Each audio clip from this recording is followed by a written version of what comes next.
Hello നമസ്കാരം. നമ്മുടെ first വീഡിയോയിലേക്ക് എല്ലാവർക്കും സ്വാഗതം. ഇന്ന് നമ്മൾ പരിചയപ്പെടുത്തുന്നത് ഒരു എ സിയുടെ വാട്ടർ ലീക്ക് കംപ്ലൈൻറ്റ് അത് ശരിയാക്കുന്ന രീതിയുമാണ്. വാട്ടർ ലീക്ക് കംപ്ലൈൻറ്റ് പല കാരണങ്ങൾ കൊണ്ടും വരാം. അപ്പോൾ നമുക്ക് ഇവിടെ എന്തുകൊണ്ട് വെള്ളം അകത്ത് വീഴുന്നു നോക്കാം. സാധാരണ എ സിയിൽ പൊടിയെല്ലാം പിടിച്ച് ഡ്രെയിൻ പൈപ്പ് ബ്ലോക്ക് ആവുന്ന സമയത്തൊക്കെ വെള്ളം അകത്ത് വരാറുണ്ട്. ഇവയുടെ എ സിയുടെ ഫിൽറ്റർ, കോയിൽ, ഫിൻസ് ഇതിലൊന്നും നമ്മൾ നോക്കുമ്പോൾ പൊടി ഒന്നും കാണുന്നില്ല. നെക്സ്റ്റ് നമ്മൾ നോക്കുന്നത് എ സിയുടെ ഗ്യാസ് ഒന്ന് ചെക്ക് ചെയ്യാം. ഗ്യാസ് കുറവ് വരുമ്പോഴും കോയിൽ ഐസ് പിടിച്ചിട്ട് വെള്ളം അകത്ത് വരാറുണ്ട്. ഇവിടെ നമ്മൾ നോക്കുമ്പോൾ ഗ്യാസ് എല്ലാം ഓക്കെ ആണ്. ഗേജിൽ പ്രഷറെല്ലാം കാണിക്കുന്നത് കറക്റ്റാണ്.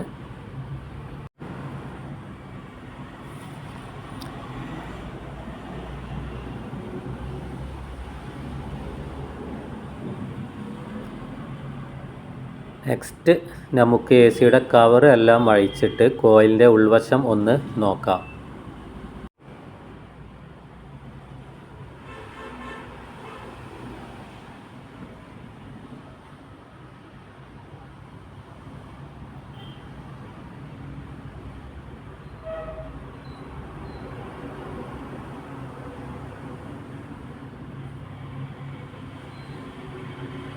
ഇനി നമുക്ക് കോയിലിൻ്റെ സൈഡ് ഒന്ന് അഴിച്ചിട്ട് കോയിലൊന്ന് പൊക്കി നോക്കാം.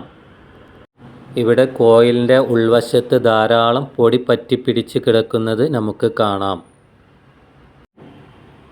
ഇവിടെ വെള്ളം അകത്ത് വീഴാനുള്ള കാരണം ഇതാണ്. ഇനി നമുക്ക് അതിൻ്റെ പരിഹാര മാർഗവും ഒന്ന് കാണാം. നെക്സ്റ്റ് നമുക്ക് ഇത് കംപ്ലീറ്റ് അഴിച്ചെടുക്കാം.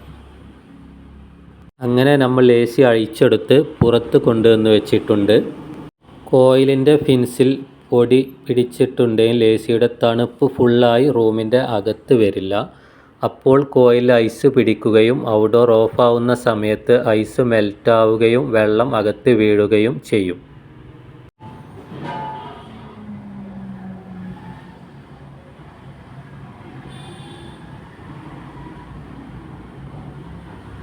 നെക്സ്റ്റ് നമ്മൾ കംപ്ലീറ്റ് എ സി പീസാക്കിയിട്ടുണ്ട്. ഇനി കോയിലും ഇതെല്ലാം നമുക്കൊന്ന് ക്ലീൻ ചെയ്യണം. അപ്പോൾ പ്രഷർ പമ്പ് ഉപയോഗിച്ച് വെള്ളം അടിച്ചിട്ടാണ് നമ്മൾ ഇത് കഴുകുന്നത്.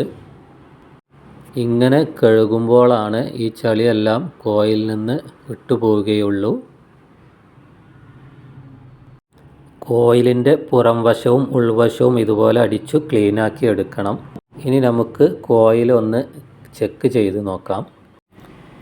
ഇപ്പോൾ പൊടിയെല്ലാം പോയിട്ട് കോയിൽ പുതിയതുപോലെ ആയിട്ടുണ്ട്. ഇനി നമുക്ക് കോയിൽ സെറ്റ് ആക്കിയിട്ട് എ സി ഒന്ന് ഫിറ്റ് ചെയ്യാം.